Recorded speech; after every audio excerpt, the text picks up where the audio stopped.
Hello, Ram Ram सा माँ कुंजल कथा कहानियों में आपका स्वागत है। आज मैं आपने बड़ सावित्री की कहानी सुनाऊं।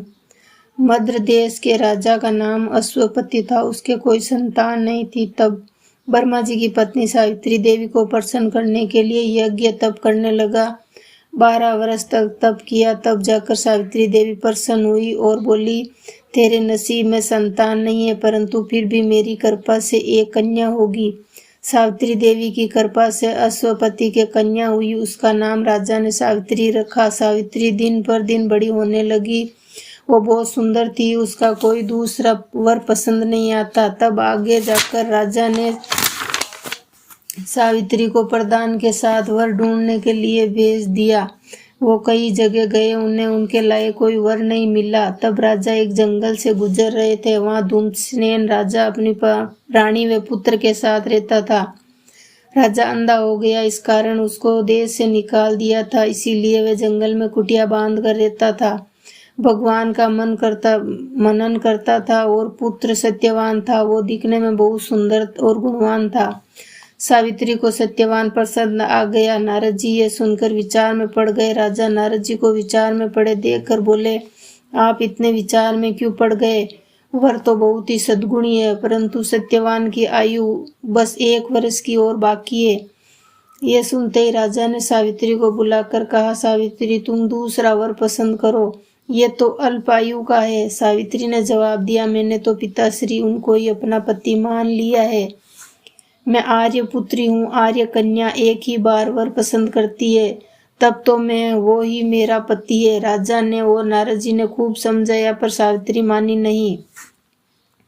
राजा रानी जंगल के अंक्य में जाकर सत्यवान सावित्री का विवाह बहुत ही धूमधाम से किया और खूब दहेज दिया। सावित्री ने कहा, यह सब दहेज नहीं चाहिए, मैं तो अपने पति के साथ जंगल में रहने वाली हूँ। और सब वस्तु पिताजी को वापस कर दी। सावित्री विदा होकर अपने पति के साथ वन में चली गई। वन में जाकर अपने सास ससुर और पति के साथ रहने लगी। सास ससुर अंधे थे, इसलिए सारा काम खुद करती और उसकी सेवा करती। कई दिन बीत गए, परंतु नारद जी की बात भूली नहीं।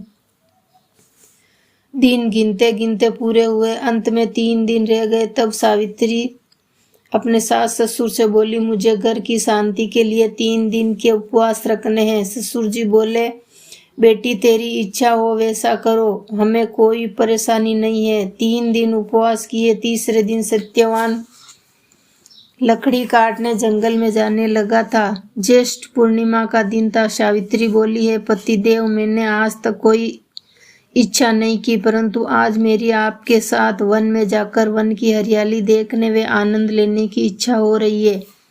सत्यवान ने कहा, मेरे माता पिता से आज्ञा लेकर आओ। सावित्री सास ससुर के पास गई। सास बोली, बेटा 3 दिन में उपवास है, कैसे जाएगी? और किसी दिन चले जाना। पर सावित्री ने कहा, मुझे तो आज ही जाना है। सास ससुर बोले, जैसी तेरी इच्छा, चली जा पुत्री। सत्यवान सावित्री वन में गए। वहां सत्यवान लकड़ियां तोड़कर मोली बांध कर रख दी, फिर फल तोड़कर लाया और दोनों ने खाए। शाम हो गई। सत्यवान सावित्री से बोले, मेरा सिर बहुत दुख रहा है, तुम्हारी गोदी में सोने दो। सावित्री ने पति को अपनी गोदी में सुलाया। वे विचार करने लगी, अब इनकी मृत्यु का समय आ गया है। सत्यवान की नींद लग गई। इतने में आश्चर्यजनक घटना हुई। एक भैंस पर एक काला हट्टा कट्टा आदमी आ रहा था। खूब तेजस्वी था, हाथ में डोरी थी। उसने सत्यवान के गले में डाल दिया और खींचता हुआ ले जाने लगा। उपवास के फल से सावित्री को इस सब कुछ दिखाई दे रहा था। सावित्री ने पूछा, आप कौन है? वो बोला, मैं यमराज हूँ, तेरा पति पुण्यवान है, इसीलिए मैं आया हूँ, नहीं तो मेरे दूत आते हैं। अब तू पति का दाह संस्कार कर, अपने घर जाकर सास ससुर की सेवा कर।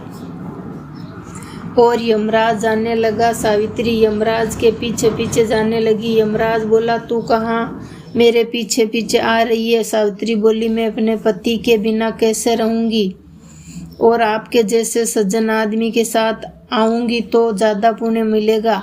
यमराज बोला, तू तो खूब मीठी बोलती है, मैं तेरे पर प्रसन्न हुआ, एक वर मांग ले। सावित्री बोली, मेरे अंधे सास ससुर को आंखें और राजपाट दे दो। यमराज बोला, तथास्तु। वापस सावित्री यमराज के पीछे जाने लगी। यमराज बोला, बहुत दूर तक आ गई है, अब वापस चली जा।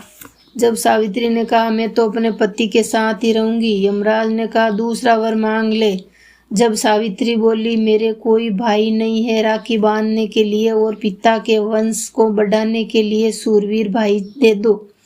यमराज बोले, ठीक है दिया, अब तू वापस चली जा। परंतु सावित्री तो यमराज के से बातें करती करती आगे चली जा रही थी। यमराज बोला, तू बहुत मीठी बोलती है, तीसरा वर देता हूँ, मांग, तुझे क्या मांगना है। सावित्री बोली, आप देना ही चाहते हैं तो मुझे अर्जुन भीम सरी के 100 पुत्र दे दो। बिना सोचे समझे यमराज बोला, ठीक है तथास्तु, अब तो वापस चली जा। सावित्री फिर भी उसके पीछे जाने लगी। यमराज बोला, तू वापस क्यों नहीं जाती। सावित्री ने कहा, आपके वचन सब झूठे हो जाएंगे, मेरे पति के प्राण दिए बिना मेरे पुत्र कैसे होंगे। जब यमराज ने कहा, तूने मुझे बातों में पटक दिया, अब तो तेरे पति के प्राण वापस करने ही पड़ेंगे। यमराज ने सावित्री के पति के प्राण वापस दिए और खाली हाथ स्वर्ग पधारे। सावित्री झाड़ के नीचे आई, तब सत्यवान नींद से जाग गया और बोला, आज मुझे बहुत नींद लगी थी, घर चले, देर हो गई। सावित्री ने कहा, ऐसी नींद तो दुश्मन को भी नहीं आनी चाहिए। दोनों घर जाने लगे। वहाँ उसके माँ बाप चिंता में पड़े थे। उनके यमराज की कृपा से आंखें आ गई। उनका राज्य का प्रधान आया और बोला, राजा जी राज्य करने चलो। सत्यवान सावित्री आए। सत्यवान ने सब बात बताई। सबने सावित्री को धन्यवाद दिया। सब जगह आनंद हो गया। सत्यवान सावित्री कई वर्ष जिए। यमराज सावित्री पर प्रसन्न हुए। वैसे सब पर होना।